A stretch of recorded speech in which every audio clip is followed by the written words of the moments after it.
Hi అండి, welcome back to our channel. అందరూ ఎలా ఉన్నారు? ఈరోజు రెసిపీ వచ్చేసి 6 months ప్లస్ చిన్నారుల నుంచి అయితే పెట్టచ్చు. మీ పిల్లలు స్ట్రాంగ్గా ఉండాలన్నా, లావ్ అవ్వాలన్నా, బలంగా ఉండాలన్నా, ఎముకలు దృఢంగా ఉండాలన్నా ఈ రాగి పిండితో ఈ 3 రెసిపీస్ని ట్రై చేయండి. పిల్లలు చాలా ఇష్టంగా కూడా తింటారు. హెల్దీ వేలో వెయిట్ గెయిన్ అయితే అవుతారు. ఎలా చేయాలో చూసేద్దాం. ముందుగా స్టవ్ ఆన్ చేసుకొని ఒక చిన్న గిన్నె అయితే పెట్టుకొని కొద్దిగా ఒక 2 టేబుల్ స్పూన్ల రాగి పిండిని పచ్చి వాసన పోయేంత వరకు కొద్దిగా వేడి చేసుకోవాలి.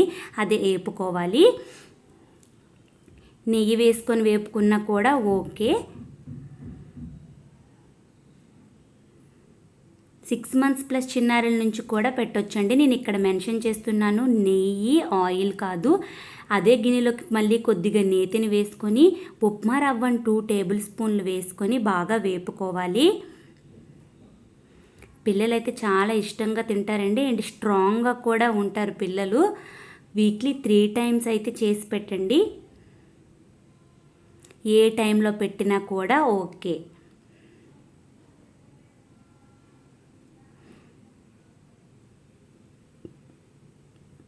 ముందుగా వేపుకున్న ఈ రాగి పిండిలో కొద్దిగా వాటర్ వేసుకొని ఒక 10 minutes నానబెట్టుకుందాం.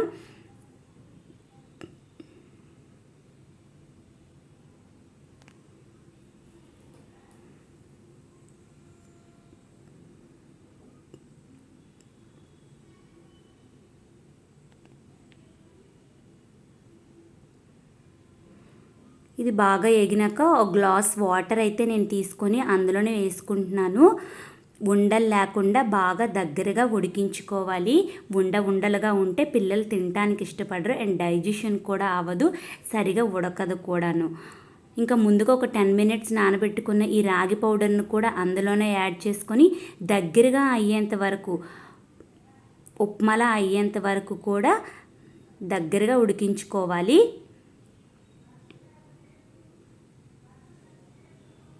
ఇలా నేను చూపిస్తున్నాను కదా, ఇలా దగ్గరగా అయ్యేంత వరకు ఉడికించుకోవాలి. ఉప్మా టేస్ట్ అయితే ఉంటుందండి అండ్ హెల్దీగా కూడా ఉంటుంది. టేస్ట్ ఉంటుంది, హెల్త్కి కూడా ద బెస్ట్ రెసిపీ అని అయితే చెప్పొచ్చు. 6 months ప్లస్ చిన్నారుల నుంచి అయితే ఈ రెసిపీని పెట్టండి. పిల్లలు ఇష్టంగా అయితే తింటారండి. టాప్ 1 రెసిపీ అని అయితే మాత్రం చెప్పొచ్చండి. ఇంకా ఫుడ్ అయితే రెడీ. మీ పిల్లలకైతే తినిపించండి. ఇందులో కొద్దిగా నేతిని కూడా జోడించుకోవచ్చు. ఆల్రెడీ నేను నెయ్యి వేసి సుజీ రవ్వనైతే వేపాను. సో మళ్ళీ నెయ్యి వేయాల్సినంత అవసరం అయితే లేదు. ఇంకా ఈ రెసిపీ మీకు నచ్చినట్లయితే లైక్ చేయండి, షేర్ చేయండి. మన ఛానల్ని అయితే సబ్స్క్రైబ్ చేయడం మాత్రం మర్చిపోవద్దు. అలాగే నెక్స్ట్ టాప్ 2 రెసిపీ అనేది అయితే చెప్పొచ్చండి. ఇది కూడా రాగి పిండితోటి అండ్ సగ్గుబియ్యం చలవ చేస్తుంది. రాగిపిండి ఒళ్ళు గట్టిపడడానికి ఉపయోగపడుతుంది. ఈ 2 కాంబినేషన్లోని పిల్లలకైతే చేద్దాము. ఎలా చేయాలో వీడియోలో అయితే చూసేయండి. ముందుగా సగ్గుబియ్యాన్ని ఒక 2 hours అయితే నానబెట్టుకుంటున్నాను. 2-3 times వాష్ చేసుకోవాలి సగ్గుబియ్యాన్ని. ఒక 2 టేబుల్ స్పూన్ల సగ్గుబియ్యాన్ని ఒక ½ an hour లేదా 1 hour అయినా నానబెట్టుకోండి. నేను ఇక్కడ చిన్న సగ్గుబియ్యం తీసుకున్నాను. స్టవ్ ఆన్ చేసుకొని ఒక చిన్న గిన్నె అయితే పెట్టుకొని కొద్దిగా వాటర్ని వేసుకొని వాటర్ మరిగినాక ఈ నానబెట్టిన సగ్గుబియ్యాన్ని అందులో వేసుకొని దగ్గరగా అయ్యేంత వరకు ఉడికించుకోవాలి. ఈ ఫుడ్ని కూడా 8th month ప్లస్ చిన్నారుల నుంచి పెట్టచ్చు, 6 months ప్లస్ చిన్నారుల నుంచి కూడా పెట్టచ్చు. బట్ 8th month నుంచి అయితే ట్రై చేయండి. పిల్లలు ఇష్టంగా అయితే తింటారు అండ్ ఒళ్ళు చల్లబడాలన్నా కూడా ఈ రెసిపీని ట్రై చేయండి. హెల్దీ వేలో వెయిట్ గెయిన్ అవుతారు. పిల్లలు ఇష్టంగా కూడా తింటారండి. వీక్లీ 3 times లేదా 2 times అయితే ఈ ఫుడ్ని పెట్టండి. ఇంకా రాగిపిండిని కొద్దిగా వాటర్ యాడ్ చేసుకొని ఒక 1 hour లేదా ½ an hour అయితే నేను నానబెట్టుకుంటున్నాను.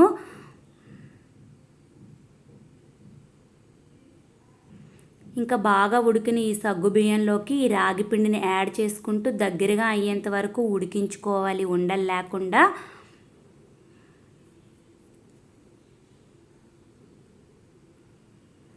డేలో ఏ టైంలో పెట్టినా కూడా ఓకే. పిల్లలకి ఎప్పుడు త్వరగానే ఫుడ్ పెట్టాలండి. 7 లోపేని ఈజీగా డైజెషన్ అయిపోతుంది కాబట్టి. ఇంక ఇందులో టేస్ట్ కోసం షుగర్కి బదులు నేను బెల్లాన్ని అయితే వేసుకుంటున్నాను. పటిక పంచదార అయితే వేయొచ్చండి, బట్ పటిక పంచదార కంటే ద బెస్ట్ బెల్లం అని చెప్పొచ్చు. సో కాబట్టి పిల్లలకి ఎక్కువగా స్వీట్నెస్ కోసం అయితే బెల్లాన్నే యూజ్ చేయండి పటిక పంచదార కంటే. నేనైతే మా బాబుకి ఎక్కువ పటిక పంచదార యూజ్ చేయను, బెల్లమే యూజ్ చేస్తాను. ఇంకా బెల్లం లేనప్పుడు ఆప్షన్ అయితే ఇంకా పటిక పంచదార. ఇలా దగ్గరగా అయ్యేంత వరకు కలుపుకోండి. హెల్త్కి మంచిది, టేస్ట్ విషయంలో కూడా ద బెస్ట్. ఇంకా ఫుడ్ అయితే రెడీ. ఇంకా మీ పిల్లలకైతే తినిపించండి. ఈ టాప్ 2 రెసిపీ మీకు నచ్చినట్లయితే లైక్ చేయండి, షేర్ చేయండి. మన ఛానల్ ఎవరైతే సబ్స్క్రైబ్ చేసుకోలేదో ప్లీజ్ డూ సబ్స్క్రైబ్.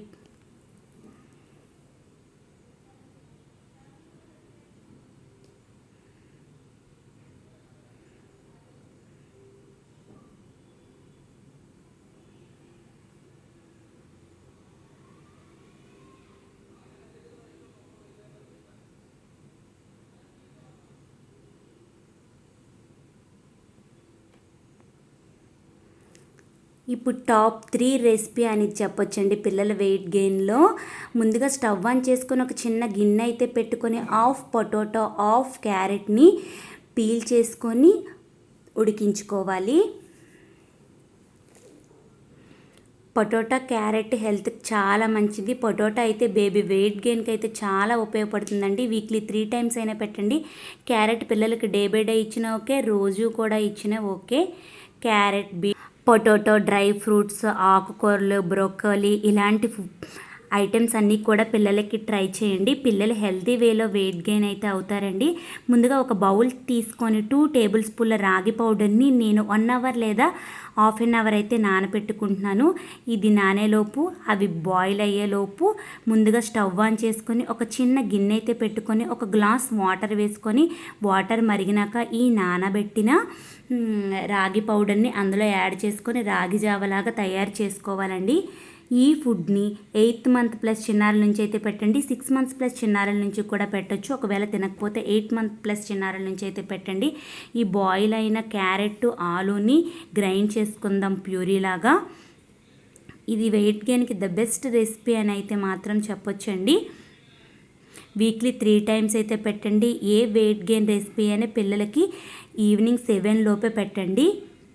తిన్న వెంటనే పిల్లలకి పడుకోబెట్టొద్దు. ఒక హాఫ్ అన్ అవర్ లేదా 1 అవర్ అయితే కొద్దిగా ఆడిపించండి పిల్లలకి.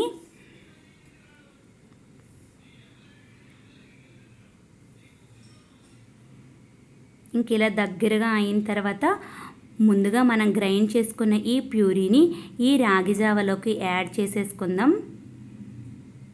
మీ పిల్లలు ఎలా తింటే అలా పెట్టండి. తిక్కుగా తింటే తిక్కుగా, లేదా కొద్దిగా పల్చగా తింటే పల్చగా, ఎలా తినడానికి వీలుగా ఉంటే అలా ఫుడ్ని అయితే ప్రిపేర్ చేసుకోండి. ఇక్కడ మా బాబుకి తగిన క్వాంటిటీలో నేనైతే ఫుడ్ చేసుకుంటున్నాను. ఇంకా ఫుడ్ అయితే రెడీ. దగ్గరగా అయ్యేంతవరకు స్టవ్ ఆఫ్ చేసుకొని మీ పిల్లలకైతే సర్వ్ చేయండి. ఇలాంటి baby healthy weight gain recipes మరిన్ని కావాలంటే మన ఛానల్ని లైక్ చేయండి, షేర్ చేయండి. ఎవరైతే సబ్స్క్రైబ్ చేసుకోలేదో ప్లీజ్ డూ సబ్స్క్రైబ్. ఈ వీడియోస్ మీకైతే ఉపయోగపడుతున్నా అనుకుంటున్నాను. ఒకవేళ ఉపయోగపడినట్లయితే వీడియోకి లైక్ అయితే చేయండి. నాకు మోటివేట్ ఇచ్చిన వాళ్ళు అయితే అవుతారు అండ్ నాకు సపోర్ట్ చేసిన వాళ్ళు అయితే అవుతారు. మరిన్ని హెల్దీ వెయిట్ గెయిన్ రెసిపీతో మీ ముందుకైతే వస్తారో అంతవరకు bye. Thank you for watching.